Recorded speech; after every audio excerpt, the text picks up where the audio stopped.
Hey, I'm JR Lay, and I'd like to welcome you back to another episode of the Level Up Business Podcast. And today, I want to introduce you to David Trent. David is an entrepreneur, and he's the author of the book, Elevate Others. It is a fantastic book. It is a fantastic read, one that I highly recommend you pick up for yourself, as well as gift to a friend to help them elevate. That's because David's book is full of practical insight, knowledge, wisdom that you can apply right now. You can apply today to level up your business and your life as an entrepreneur. But first, if you are a B2B entrepreneur who has a story to share, who has unique wisdom to share, just like David's going to share with you today, send me a text right now, 832-240-1922, because I want to teach you. I want to teach you how to elevate your brand's influence so that you can increase your revenue by turning video content, just like the one you're watching right now, into a best-selling book. Now, let's get into the conversation with David. Welcome to the show, David. I'm so happy you're here and we're getting to a chance to share time and have a conversation today. Been fired up about it, man. And before we get too far in, I just want to thank Bill Bloom for connecting us. We've had a couple of conversations since then, and Bill's going to be coming on for a chat as well. And we'll talk about your book today, Elevate Others. I read it. I love it. I'm inspired by it. You referenced a lot of the authors and the books that have inspired me, but I want to get your perspective on this yourself, because it is your perspective and it's your experience, your lived experience, your learned experience, your shared experience. But before we get too far ahead of ourselves, what is good for you right now, personally or professionally, to get started on a positive note? Well, first, before I do that, I'll give a thank you to Bill Bloom as well. So what a great human being, and I'm glad he connected us. So, personally, man, life's great. A few minor struggles, but you're always going to have some of those. But all in all, super blessed. My kids are doing well, healthy. I am excited about their relationships they're in. My son's married, and my daughter will probably get engaged sometime soon. So they're 34 and 31. All is good, man, and personally, and then professionally, we're just taking a lot of action, and things are working, and then some things aren't. But that's the life that I've lived for a long time, the life of an entrepreneur. So take action, learn, adjust, and so. But man, I joke sometimes. I'm kind of nervous. I'm doing so good. I'm looking for the blind side. So. Well, you've been doing this just for a little while, and yeah. I want to take you back to the very beginning. But before we do that, as a fellow author, I'm always wanting to know what inspires other authors to invest the time, the energy, the effort, the resources to write a book. What was your inspiration to write Elevate Others, and why now? It's something that I talked about had set as a goal for some time. What allowed me to enter into that journey, or I guess pushed me into that. I sold my company September of 23. The final piece of my company, I exited and sold out to my partners, and so then I was left with what I wanted to do next, and I had an idea, and one of those things was to write a book. And man, I've got a degree in math, and usually that doesn't correlate with writing. I think some people may be good at both, but usually if you're good at one, you're maybe not good at the other, is my perception. So the point being, not a gifted writer in any way, shape, or form. And so just had to get started. Same thing, taking action and learning, and even the process of finding a writing coach and a publisher was, I did a good bit of due diligence, and really found a really good publisher that was a combination of a writing coach and a publisher. But it was just the timing, and having sold my company, it just felt like the right time to do it, and so that's what led me into it. Well, you talk about getting started, which is a big theme I see throughout the book, and early in the book you're sharing about the challenges of getting a job. It was 1986. You just graduated college. You got your first job, Twin City Bank, and your mom said something, and she said, "You did it, David. your foot's in the door. Who knows where this might lead? And that's where I'm with our conversation today. Who knows where this is going to lead for those watching and listening? I want you to think back to that moment in time and think back to everything that you've done since then, because you've learned a lot. You share a lot of those lessons. You share a lot of those insights along your entrepreneurial journey in the book. But if you could just distill everything down into just one lesson to start our conversation here about revisiting the past just a bit, think back to that moment when your mom said, who knows where this might lead once you got that first job at Twin City Bank? What's been the big thing that you've learned along the way, thinking about everything you've learned? Man, I could probably distill it down to a lot, but I'm just going to say what came into my head when you asked that question. And it's a quote I've used for some time. I think it's Zig Ziglar, but it may not be. It's not my original, but you don't have to be great to start, but you have to start to be great. And I know you've heard that before, but man, that's huge. And it's something that you could almost be if you just had to boil down to one mission statement, that could be, there could be many, but if you just had to boil down to one, for me, that could be it. You don't have to be great to start. You have to start to be great. Did I encapsulate that? You did. Yep. Just taking action and learning, and it can get you in trouble too. But you can gather so much information, and it's just like the bank job I got. That's what I had, and I needed to get started and make some money, and quickly figured out the banking world was not for me.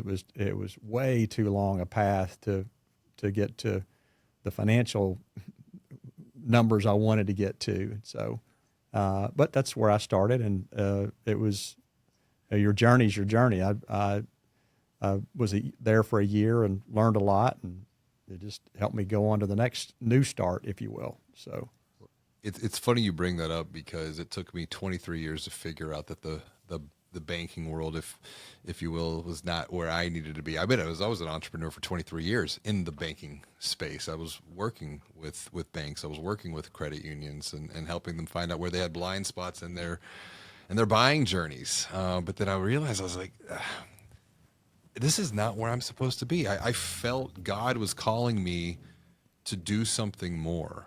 And that's where, when you talk about, you were there for a year. It was it was a launch pad, but you bring up a theme in the book early, dealing with failure. And that led you to create a very simple framework, FSO, figuring stuff out. Yeah. What's a failure that you have been able to transform from what could have been temporary pain? That failure became the fuel that led to future growth, that had you not gone through that failure, you wouldn't have had the experiences that you had looking back. I'll think of two that are related. So for me, and it failure is just, you got to approach it and say, what do I learn from this? And this, like I said earlier, this is my journey. But for me, I worked in the insurance field with New York Life Straight Commission from age 24 to 31. And then I realized at age 28, I really fell in love with the investments world and said, this is what I want to do.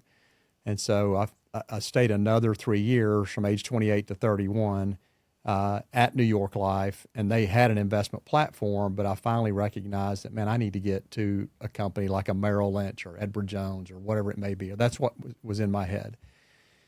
And so I remember at 31, I ended up at a regional firm called Morgan Keegan, but I distinctly remember thinking, golly, and it's funny now, but you're 31, you think, oh my gosh, I'm so far behind now because I'm kind of starting over in a way. And so I really distinctly remember that. I ran a marathon around that time, my one and only, and probably was just doing it for some sort of feeling of achievement in a time that was, and I was excited about it, but at the same time, super excited about the new journey. But there's a part of you that goes, boy, I've let a lot of times left. Now here I am, 61, talking about 31. I'm like way behind.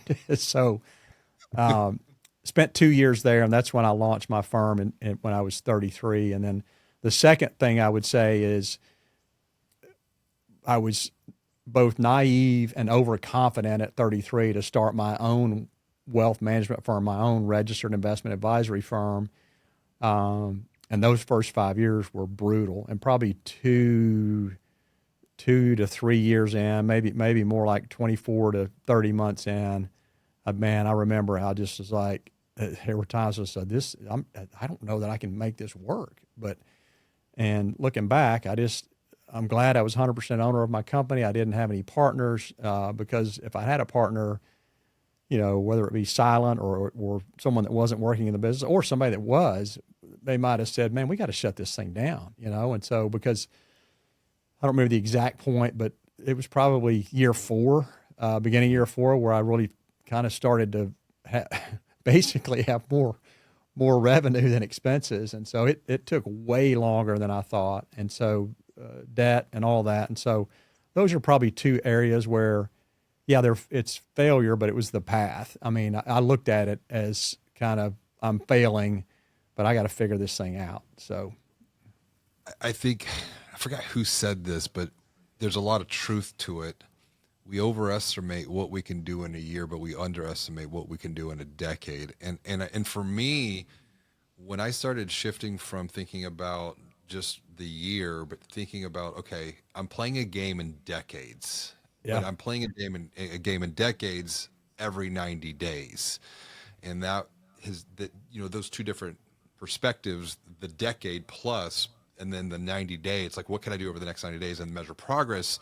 That's helped me really even with 4 kids, I teach them about failure. It's like in the Lay household, failure does not exist. You either win or you learn. yeah, Because the failure is just simply the fertile seeds and the fertile soil that we get the new growth from. If you think about those 4 to 5 really tough years as you went out on your own, I know, like, and you can compare this to what you were sharing before. Just start, just do something, just move. How did you overcome the fear of failure that I know holds a lot of entrepreneurs back from just simply getting started to begin with in the first place? And maybe they have started, but they know they need to do something next to level up, to elevate, but fear is holding them back from taking that next step forward. Fear of failure, perhaps even. yeah. Your question is overcoming that fear. How did I deal Yeah. with it and overcome it? Let me come back a second just to, ironically, with what you just said, this morning I was refining some of my monthly coaching tools that I use. And I think this is from Gino Wickman, but he says that 10-year, when you're thinking 10-year frameworks, it transforms how what you think you can accomplish, which is what you were saying. I'm kind of repeating it, but I just thought it was ironic that I was looking at that this very morning. And well, that's such an important thing that I share with when I'm coaching folks is thinking those 10-year time frames. It'd be easy to kind of dismiss that and say, man, I just I'm going to try to set, 1 and 3 year goals, whatever it may be. But so back to your question about failure.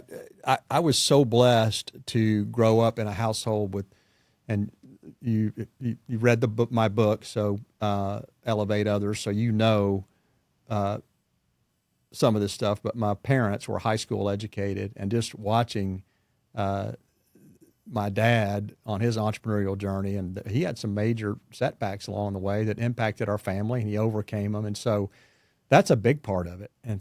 And growing up with that, and growing up in this, what my wife tells me, I grew up in the Beaver Cleaver household, but growing up with in a Christian home, parents telling you you can do anything you want to do, but also watching them go through tough times and what you would call failures and bounce back from that. So that more than anything, but also, and every chapter in my book, I have Trent, master teachings that I talk about, and that's what you were referencing in our pre-call conversation we were having. And so studying those, Jim Rohn calls it other people's experiences. So reading about and learning from what I'll call philosophers, but many of them were entrepreneurs, and Earl Nightingale, you yeah, referenced. learning from those teachings, and them providing examples, and so and I've just realized recently that kind of learning and reading, is a dopamine hit for me. And so the times where I get too busy, which is pretty rare now, and I'm not reading on a weekly basis, if not a daily basis, still feeding my mind with positive stuff. And I realize how much that kind of just gets my mind most of the time in the right place. So, Well, it's interesting. You bring up the point of reading in books. You have a chapter with the title books. Right. And I was like, oh, I'm excited to read this. I'm a big reader myself. I love books. And I think the thing that intrigued me most about this is that you have calculated, and this perhaps is where your whole math perspective comes in. You've sent over 3,000 books to clients on their birthdays. And I've often said that the greatest gift that you can gift another person is the gift of knowledge, the gift of wisdom. And I think the wisdom comes from the application of the knowledge, which is on them. But you're simply helping them see things differently, which is the first of 4 steps of human transformation. Step 1 is to see things differently. So gain a new perspective. Books can do that. Podcasts can do that. Videos can do that. That then helps them to begin to think differently. Because once you see something, it's very hard to go back and see the way you saw before. So your thought patterns start to change. And when I talk to entrepreneurs, I'm like, okay, so what happens next? You're seeing and thinking differently. They're like, yeah, so what's the next step in your transformation? They're like, I'm going to act, I'm going to be different. I'm like, are you? And they're like, I don't know. You're just making me think about this more. And so the idea of the philosophy, I'm really big into that myself, thinking about your thinking, the metacognition. And so I say, well, to bridge the gap between the thought and the action comes down to the feeling and the emotion. You got to see different, think different, feel different, because that desire to do the thing has to be greater than the desire to stay the same. And so you're gifting all of these books. Where did the idea for that come from? Because I'm like, I've gifted books every now and then, but you've really made this a commitment to help others see different and help them. Yes. First, you're kind of calling me out, and we're going to get back on track with this. But once I exited my wealth management practice, we dropped that. We quit doing that. I mean, I was doing it mainly with my clients, but friends as well. So I really want to get back on in that habit of sending out those books on birthdays. And so it just evolved. I wanted to do something to say, hey, I appreciate you, and a card is nice, and you did take some time, and maybe you do a nice note to somebody, and that can be really impactful. It could probably be more impactful than a book. But I just thought, let me pick a book. So early on, I would actually really hand select a book for every single client. And as it grew and I got more families, we would pick a book to send to our male clients and pick a book to send to our female clients for the year. I didn't want a husband and wife to get the exact same birthday book from me. So but that ended up working really well. And maybe it took a little bit of the personalization out, but not really. And it'd be so cool to walk in, if I was going to a client's home or their office and I'd see, 10 books lined up. It might be, most of the books on their bookshelf, they're ones that I had sent to them. And so you kind of take for granted, I think, when you read a lot, that not everybody, matter of fact, most people, I don't know what the stat is, but most people just quit reading after they get out of college or high school or whatever it may be. And so, and then I've had numerous stories of people telling me how a book that I gifted them changed their life. And so, and I've even got one story of that, of my nephew Ryan in the book, how he dropped into my office and I gave him the power of positive thinking. And so And it was cool. Power of Positive Thinking is a great book. Well, then I discovered there's a little known, I think it's, well, I shouldn't say little known, but it was little known to me, as a book called Power of Positive Thinking for Young People. I don't know if you know that existed, but it's a Norman Vincent Peale book, and you'd have to find them used, and they'd have to be beat up and hardcover. But I started getting those and giving them to friends of my kids growing up, but also children of clients. And that Power of Positive Thinking book was probably one of the better. It would seem to have a real impact on people. There were others, but that's one that popped in my head as we're talking about this. But I have not read Power of Positive Thinking, but I just took a note, Power of Positive Thinking for Young People, because I'm thinking about my own kids here. Norman Vincent Peale, and hopefully they're still out there. They are hard to find on Amazon. Sorry to interrupt you. Keep going. No, I've been reading a lot of books from the early 1900s. And they are about the power of the mind. And I don't necessarily think that that's something that is being real thought about, written about today in modern culture. And perhaps it's just, I don't have the awareness of it. So I'm reading a lot of these older books from the early 1900s, 1920s, 30s, 40s, etc. Hey, it's JR, and I just want to thank you for tuning in to learn from David's story and his unique wisdom. If you are a B2B entrepreneur, I'm willing to bet that you too have unique wisdom, that you too have a story to share, just like David is sharing with you. And when you share that story, when you share that unique wisdom, you can elevate your brand's influence so that you can increase your revenue. But you might be letting self-limiting beliefs hold you back from getting started sharing that story, from getting started sharing that unique wisdom. That's why I want you to text me right now, 832-240-1922, because I want to teach you. I want to teach you how to capture, how to publish, how to amplify your authentic intelligence by turning video content just like the one you're watching right now into a best-selling book in just 90 days. Now let's get back to the show with David. In your own journey, thinking about books and reading and the power of the mind, the power of positive thinking, I believe that the mind, particularly in the age of AI, is the most important technology that we have to learn to master. It's like the brain is the biological machine computer. The mind is the software. And if you want to elevate, if you want to level up, you got to level up your mind, and just where the reading comes back into play.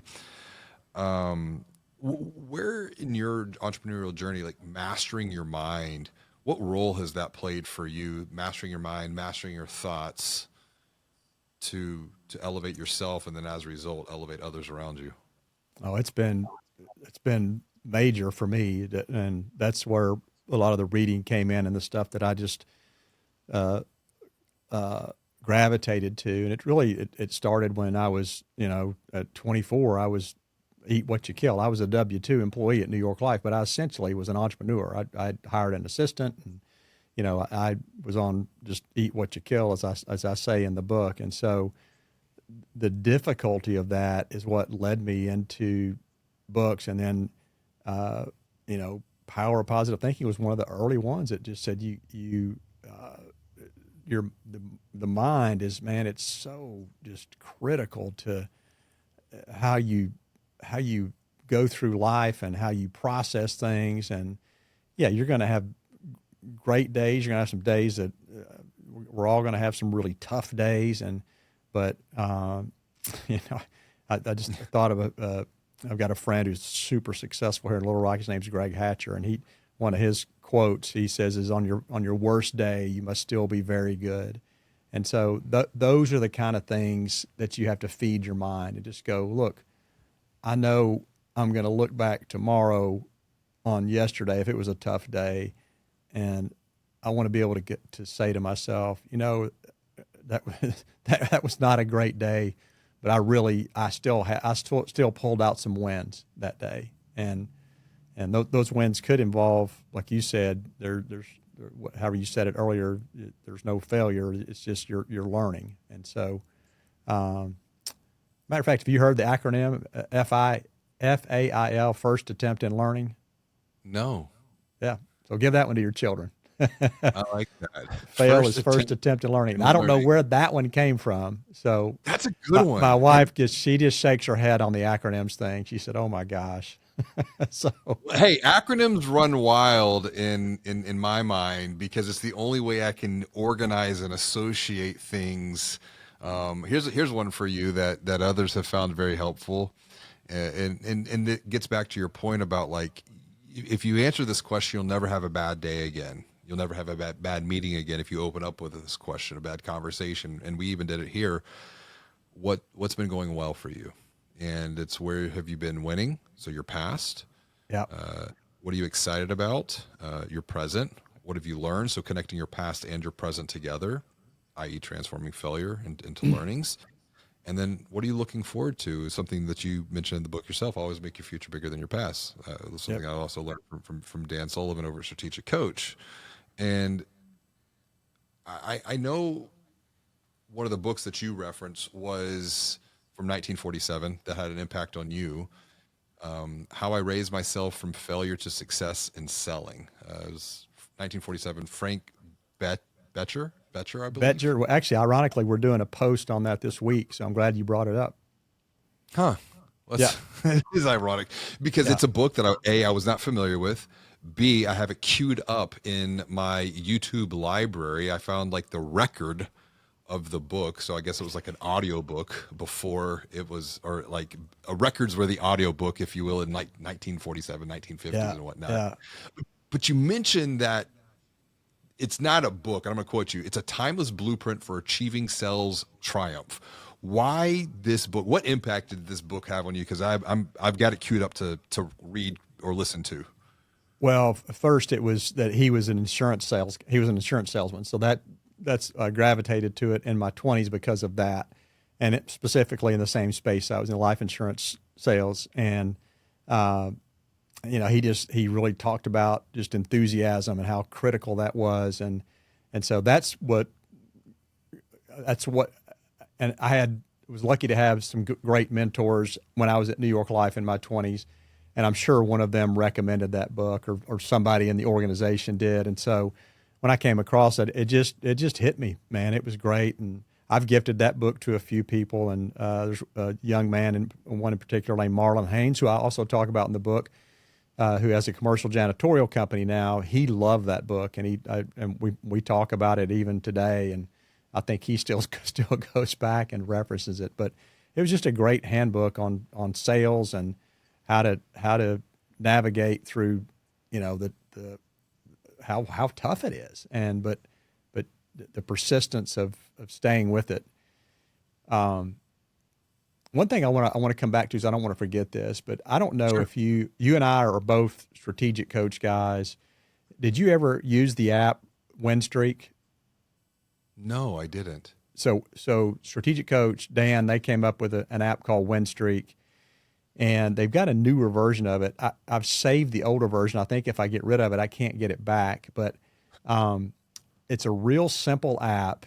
And what I do daily, and I miss some days, but I don't miss many, is it's just I'll simply, sometimes during the day, but usually by the end of the day, I'll write down at least 3 wins. And, this is a journaling thing that if you do any reading, you've read about. But that's really been a great exercise for me. And one of the reasons is, there's many, but just going through what good happened today. You've had these days. I don't have as many as I have really good days, but you have a day where, man, something tough happened during the day. Maybe it happened at 4:00. Maybe maybe I lost a big client. Maybe I got an email that was unkind, or I let somebody down, or whatever it may be. And then, so that before I go to bed, maybe that has stuck with me, or at the end of the day, that's sticking with me. And I totally forget about something at that morning that happened that was a positive. And for me, I can find 3 wins every single day and at least 3. And one of those wins may be something I failed at, and I go, okay, that didn't go well, but boy, I can cross that off the list right now. I won't do that again. But that's been huge for me, and I wish that's something that I've only been doing for probably the last 15 months or so. And it's one of like 30 plus habits I track daily and weekly, but I track that win streak and with a goal to do it 5 out of 7 days a week. And so, I went off on a little bit of a bunny trail there, but I wanted to share that because you brought it up. No, not at all. And that comes back to the point I was making before about the mind being the most important technology that we must learn to master. I mean, we have 60,000 thoughts more or less per day. And about the science, the neuroscience says about 85% of those tend to trend more negative. So I we have haven't to be heard more. that second statistic. Wow. Yes, actually, I'm going to pull it up here just for quick reference. If you haven't, it's according to the National Science Foundation, 80% of our thoughts are negative, and 95% of our thoughts are repetitive. Wow. And so, if we're not mindful of our own thoughts, 95% of them being on repeat, 80% of those, 85% of those being more negative, to do the exercise of documenting your wins, writing down what you're excited about. It is mastering the mind, But to be mindful of the good. I'll throw another acronym out to you. It's TOP, and there's two that are really maybe somewhat related. But my little brother had a friend. His name was Blake Bozeman, and he loved TOP, and his acronym, his three words for that were thrive on pressure, thrive on pressure. And I love that, just TOP, thrive on pressure. But lately, I've also used it for think on paper. And you think about that win streak, that's kind of what you're doing. And just sometimes you say, God, I've got to get this done. I got to think through, what am I going to do here? And man, I use my iPad now, a note shelf, but just legal pad, whatever it may be, and just start writing stuff down, And sometimes we get in our head, or I do. I don't know if other people do this, but I know I do, and go, look, dude, just start writing stuff down and figure. Now you can write all that down and then put a prompt with it in AI, and you've got a whole different level, right, of thinking on paper, and because you've got the brainstorming partner with AI. Yes, and it's creating the space and time to have that intentional time to write, to think. Right. I find, I look at growth. There are four seasons, like there's the four steps of see, think, feel, and then act. But then also there's the season to learn. There's a season to think. There's a season to do and act. And Right. then there's the season to review and measure the progress. And I want to shift gears as we start to wrap up here, because we've talked a little bit before about failure and fear, but I want to go to the opposite side of the coin, which is faith. You have a chapter titled Prayer, and it's framed around faith and philanthropy. What role has faith played for you? Because that's actually been a reoccurring trend and theme on this podcast that up until this point has been unprompted. Entrepreneurs sharing their faith perspective, their spiritual perspective. That, because I'm interested, it's like, okay, well, you want to level up your business, and I'm like, okay, there's three levels. You got to level up your mind, level up your marketing, and level up your sales, so you can level up your business and your life. But the faith plays a part of that. How's that? What role has faith played for you here? Man, I'm going to be repetitive here, but with my parents, I saw it. I saw their faith and how it guided them through the good times, but particularly tough times. And just, in the book, I talk about KAP, kneel and pray. And my You said your dad, yeah.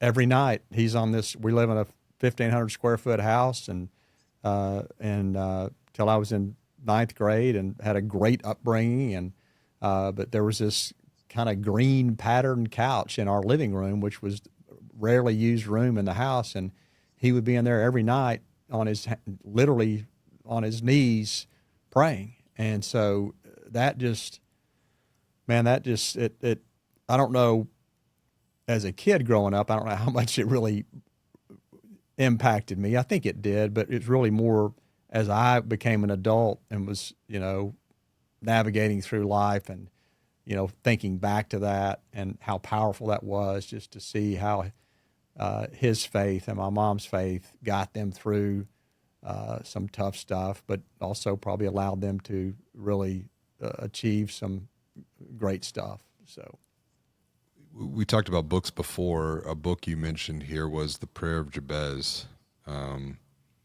That's a book I've not read, and I feel like maybe I need to read this book because it's popping up in a couple of different areas of my life. So yeah, that's another one that I've written down.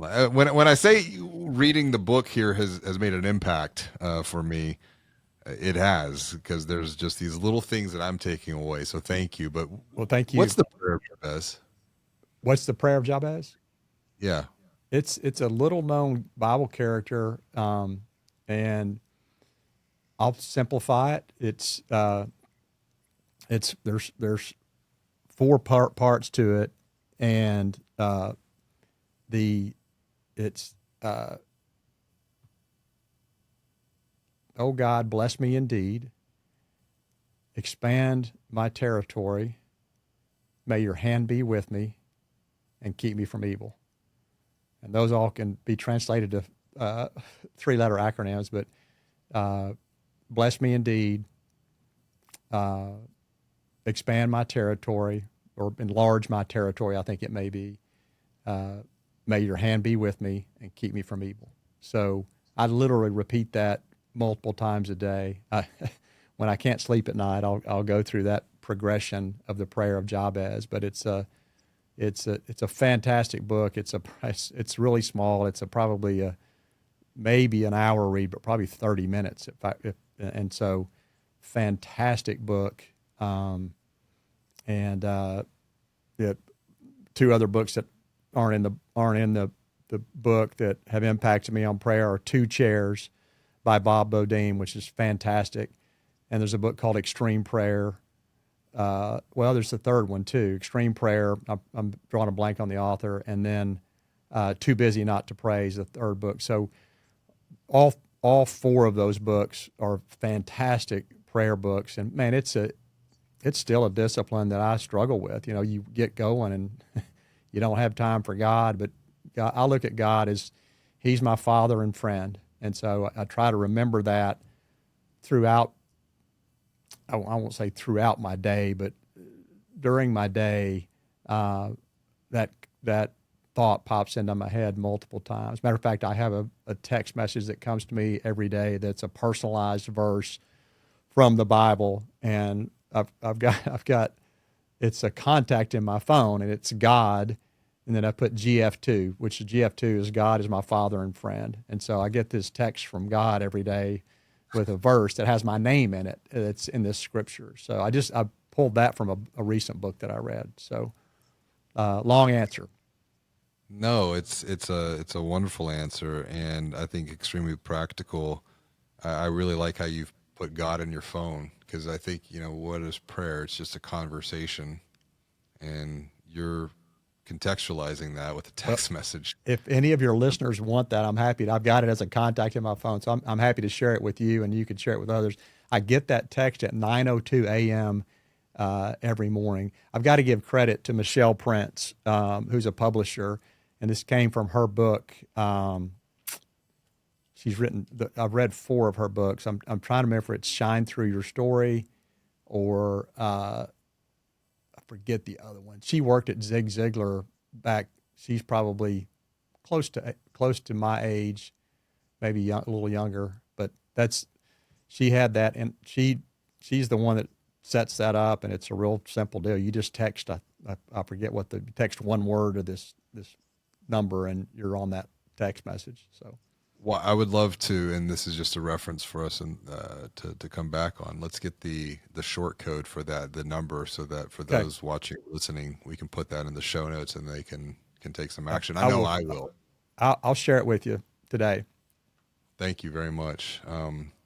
Well, David, as we start to wrap up, I just want to look future focused for just a bit, because you've shared such wonderful lessons, practical lessons, insightful lessons in the book to help elevate others, and you've done that for me.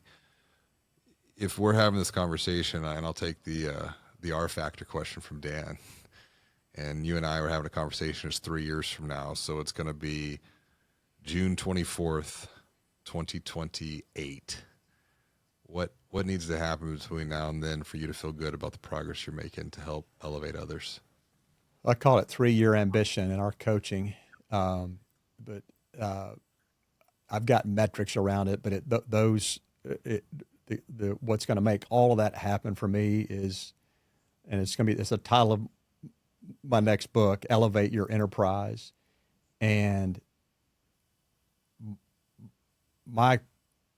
what's going to drive me and make me the happiest is I want to, particularly with entrepreneurs, but it doesn't have to be entrepreneurs, but that's just where I'm so comfortable working with entrepreneurs because I am one myself and I've coached many of them. But Elevate Your Enterprise you can think of it as a bit of a flywheel. You want to elevate your personal enterprise. So how do I become better just as a human, as a person, as a wife, wife, husband, father, mother? How do I, and business to my people that work under me? And so how do I elevate myself, elevate my personal enterprise, but at the same time, how do I elevate my business enterprise? And that's a flywheel, because if you're better as a human being, you're gonna be better as a business owner. And so I love that concept of elevating your personal enterprise, but also elevating your business enterprise. But they're both going to feed each other. Oh, I resonate with that. That was a key theme from my second book, Banking on Change. Yep. Which is Leader's Guide to Achieving Exponential Growth in the Age of AI. And people have read the book thinking it's a book about AI. It's about how to navigate the complexities and the confusion that AI is bringing. And I look at what I've called exponential growth. And exponential growth is where you're growing personally and professionally at the same time. Because what's impacting you personally is going to impact you professionally. What's impacting you professionally is going to impact you personally. And as a leader, when you're leading yourself, and then you can help others achieve exponential growth, the team that learns together is going to continue to grow together. So I love the premise here of your next book. Well, I like the eloquence of the way you just presented it. That's great stuff. So, well, we're going to have to continue to talk about this, because I've just thoroughly enjoyed our conversation. So once again, Bill Bloom, if you're listening, thanks, buddy. And I've enjoyed the book, and I can't wait for the next one as well. If someone is watching and listening, David, they want to get a copy of the book, they want to continue to learn from you, what's the best way for them to reach out and connect and say hello to you? Got it on my wristband here, trentsuccess.com, just that website, and then my LinkedIn, those two. But you can get to my LinkedIn through the website, but obviously can also find me on LinkedIn. But trentsuccess.com, pretty easy to remember. Well, go to the website, get the book, and connect with David on LinkedIn, and we'll all learn and grow and continue to elevate and level up together. David, thank you so much, man. JR, thank you. Thanks again for tuning in to learn, to grow, to level up together with David, with his story, with the unique wisdom that he has shared with all of us today. If you are a B2B entrepreneur who is ready to elevate your brand's influence so that you can increase your revenue, I want to invite you to send me a text, 832-240-1922, because you too have a story. You too have unique wisdom that when you share it, you can help elevate them. You can help them level up, because I want to teach you. Text me, 832-240-1922. I want to teach you how to elevate your brand's influence so that you can increase your revenue by turning video content just like this into a best-selling book in just 90 days.